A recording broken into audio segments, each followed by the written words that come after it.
here we are with Steve Flink at Flushing Meadows at the US Open, where Novak Djokovic again won in 4 sets versus Roger Federer, and 10th slam for him, and 3 out of 4 this year, like in 2011.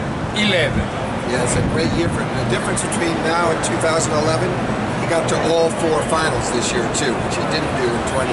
So a great year for Djokovic. Very tense match, didn't you think? Well, I don't think either man was at their best. I thought there were a lot of ebbs and flows to that match, and I was surprised at many junctures that Djokovic was unable to take control. And Federer, when it appeared in the middle of the 3rd set, he'd come back at like 4-3 and had break points for 5-3. That's where I think the match turned permanently against him. Yeah, we both say that probably if the match was going, long, I mean, after 3 hours, Djokovic would have become the favorite. And he looked much stronger for a while as he built the 2-break lead in the 4th set, and then Federer came back so strong.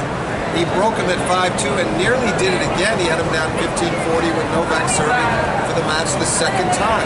Remarkable. Yes, and then, if you have 23 break points, and you make only 4 breaks, that's not enough. No, it's not.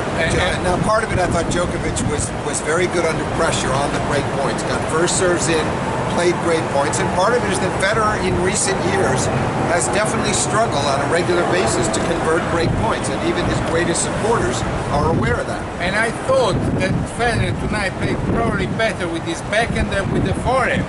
No doubt about it. I couldn't agree more.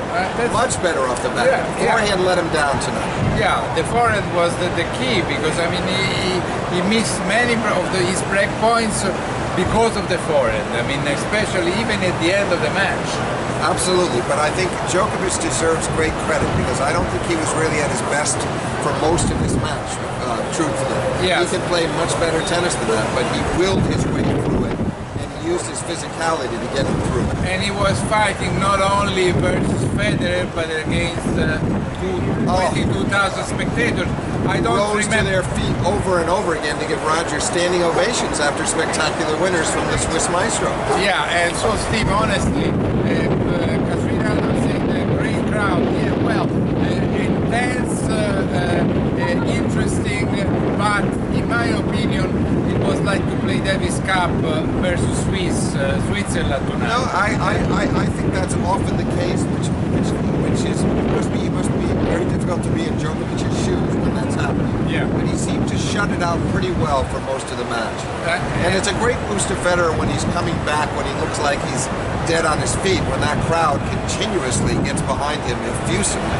Now the question is, and it's the last for Steve Flink, do you think Roger Federer will ever win his 18th slam? Personally, I just anticipate you, from my point of view, with this Djokovic will always be tougher and tougher. I think so too. I think Roger's going to need a break in who he might meet in the finals. Say that Djokovic would be upset by Nishikori in the Australian semifinal and Roger gets through on the other side, then maybe he can win the title. But I'm not sure he's going to beat Djokovic again in a match of this consequence. I have my doubts. Well, I have to say thanks to Roger Federer anyway, and for his career, and to Djokovic for his fantastic year. And I have to say thanks to my friend Steve Flink, who is a friend, an old colleague, more elegant than me, unfortunately. Thank you, Ubaldo.